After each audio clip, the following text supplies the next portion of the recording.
नमस्कार। आज हम CSS की दुनिया में गोता लगाएंगे और देखेंगे कि कैसे सादे से HTML एलिमेंट्स को स्टाइल किया जाता है। खास तौर पर हम ये समझेंगे कि उनके लुक और फील को कैसे कंट्रोल करते हैं। तो कभी सोचा है कि एक बिल्कुल सादा सा दिखने वाला वेब पेज जिसपे सिर्फ टेक्स्ट और लिंक्स होते हैं, वो अचानक इतना शानदार विजुअल अनुभव कैसे बन जाता है? इसका राज छुपा है CSS में, और यकीन मानिए ये उतना भी मुश्किल नहीं है जितना लगता है। देखिए, वेब डिज़ाइन का एक सबसे बुनियादी सिद्धांत है, हर HTML एलिमेंट, चाहे वो कोई हेडिंग हो, पैराग्राफ हो या फिर कोई इमेज, असल में वो एक बॉक्स ही है। और यही बॉक्स हमारे कैनवस हैं जिन्हें हम स्टाइल करने वाले हैं। तो हमारे इस सफ़र में 5 पड़ाव होंगे। सबसे पहले हम अपने एलिमेंट्स का साइज तय करेंगे। फिर हम उन्हें बॉर्डर से फ्रेम करके उनके कोनों को थोड़ा सॉफ्ट करेंगे। उसके बाद उन्हें रंगों और इमेजेस से भरेंगे। और आखिर में हम सीखेंगे कि उन बैकग्राउंड इमेजेस को पूरी तरह से कैसे कंट्रोल किया जाए। चलिए शुरू करते हैं। किसी भी तरह की सजावट करने से पहले हमें अपने बॉक्स का साइज तो पता होना चाहिए, है ना? यही हमारी स्टाइलिंग की नींव है। अब देखिए, अपने आप तो कोई भी एलिमेंट बस उतनी ही जगह लेता है जितनी उसके अंदर के कंटेंट को चाहिए, लेकिन CSS प्रॉपर्टीज जैसे हाइट और विड्थ से कंट्रोल हमारे हाथ में आ जाता है। हम पिक्सल में एकदम सटीक साइज बता सकते हैं, जिससे लेआउट पर हमारा पूरा कंट्रोल होता है। ठीक है, तो अब हमारे बॉक्स का साइज तो सेट हो गया है। अब बारी है इसके चारों ओर एक फ्रेम लगाने की। बॉर्डर्स ना सिर्फ एलिमेंट्स को एक पहचान देते हैं, बल्कि डिजाइन में एक विजुअल मजबूती भी लाते हैं। बॉर्डर बनाने के लिए 3 खास प्रॉपर्टीज हैं। बॉर्डर विड्थ उसकी मोटाई के लिए, बॉर्डर स्टाइल ये बताने के लिए कि वो कैसा दिखेगा, जैसे सॉलिड यानी एक सीधी लाइन, और बॉर्डर कलर उसके रंग के लिए। एक बात याद रखनी है, बॉर्डर तभी दिखेगा जब उसकी चौड़ाई और स्टाइल दोनों दिए गए हों। अच्छा, अब एक प्रो टिप, कोड को और बेहतर बनाने के लिए 3 अलग-अलग लाइनें लिखने की जगह CSS हमें एक शॉर्ट हैंड देता है, बॉर्डर प्रॉपर्टी। बस एक ही लाइन में मोटाई, स्टाइल और रंग सब कुछ बता दो। इससे कोड एकदम साफ सुथरा और काफी एफिशिएंट हो जाता है। और क्रिएटिविटी की कोई सीमा नहीं है। मान लीजिए हर साइड पर एक अलग बॉर्डर चाहिए, कोई दिक्कत नहीं। Border top, border right, border bottom और बॉर्डर लेफ्ट का इस्तेमाल करके हर साइड को अलग-अलग स्टाइल दे सकते हैं।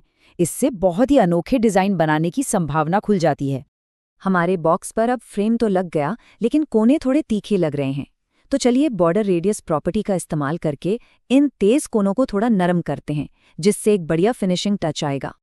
अगर हम 3 पिक्सल जैसी छोटी वैल्यू इस्तेमाल करते हैं तो कोनों में एक हल्की सी न के बराबर गोलाई आती है। ये उन डिजाइन्स के लिए बढ़िया है जहां हम बस एक सॉफ्ट लुक देना चाहते हैं, बिना ज्यादा कुछ बदले। अब 13 पिक्सल जैसी मीडियम वैल्यू से गोलाई साफ साफ नजर आती है। ये एक बहुत ही कॉमन चॉइस है जो तीखेपन और सॉफ्टनेस के बीच एक अच्छा बैलेंस बनाती है।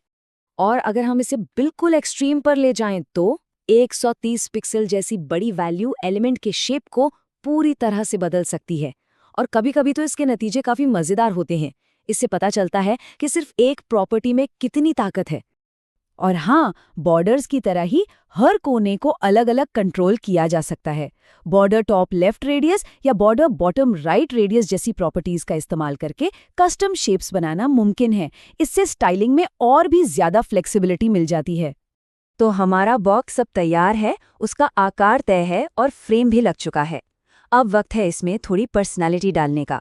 शुरुआत करते हैं बॉक्स के अंदर की जगह को एक सॉलिड कलर से भरकर। सबसे आसान तरीका है बैकग्राउंड कलर प्रॉपर्टी का इस्तेमाल करना, जो वही काम करती है जैसा इसका नाम है। लेकिन हम सिर्फ सॉलिड कलर्स तक ही सीमित नहीं हैं। हमारे पास एक और भी दमदार ऑप्शन है, इमेजेस। बैकग्राउंड इमेज प्रॉपर्टी की मदद से हम किसी भी इमेज को अपने बॉक्स का बैकग्राउंड बना सकते हैं। इसके लिए हम URL फंक्शन का इस्तेमाल करके इमेज फाइल का पाथ बताते हैं, चाहे वो हमारी अपनी फाइलों में हो या वेब पर कहीं और। तो हमने बैकग्राउंड इमेज तो लगा दी, लेकिन क्या वो हमेशा वैसी ही दिखती है जैसा हम चाहते हैं? नहीं, इमेज लगाना तो बस पहला कदम है। अब हम सीखेंगे कि इसे कंट्रोल कैसे करें ताकि ये बिल्कुल परफेक्ट दिखे। एक आम समस्या जो आती है वो ये है कि CSS बैकग्राउंड इमेज को बार बार दोहराता है जब तक कि वो पूरे एलिमेंट को भर न दे। ये कभी कभी काम आ सकता है, लेकिन ज्यादातर मामलों में हम ऐसा नहीं चाहते। इस दोहराव को रोकने का एक सीधा सादा उपाय है। बैकग्राउंड रिपीट प्रॉपर्टी को नो रिपीट पर सेट कर दीजिए। इससे हम ब्राउज़र को बताते हैं कि इमेज सिर्फ एक बार दिखानी है, जिससे हमें काम करने के लिए एक साफ कैनवस मिल जाता है।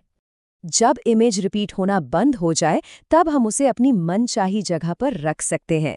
बैकग्राउंड पोजीशन प्रॉपर्टी हमें सेंटर या टॉप लेफ्ट जैसे कीवर्ड्स इस्तेमाल करने की आज़ादी देती है, या फिर हम पिक्सल में सटीक वैल्यूज देकर भी उसे हॉरिजॉन्टली और वर्टिकली कहीं भी सेट कर सकते हैं। तो अगर हम सब कुछ संक्षेप में देखें तो हमने सीखा कि एलिमेंट्स को साइज कैसे देना है, उन्हें बॉर्डर से कैसे सजाना है, कोनों को कैसे गोल करना है, उन्हें रंग और इमेज से कैसे भरना है, और फिर उन इमेजेस पर पूरा कंट्रोल कैसे पाना है। ये CSS स्टाइलिंग के सबसे बुनियादी और ज़रूरी बिल्डिंग ब्लॉक्स हैं। आखिर में एक बड़े से बड़ा कॉम्प्लेक्स वेब पेज भी अलग अलग स्टाइल किए गए बक्सों का एक कलेक्शन ही तो है। अब जब इन बुनियादी टूल्स पर महारत हासिल हो गई है तो बनाने की संभावनाएं अनंत हैं। तो सवाल ये है, अब अगला क्या बनाया जाए?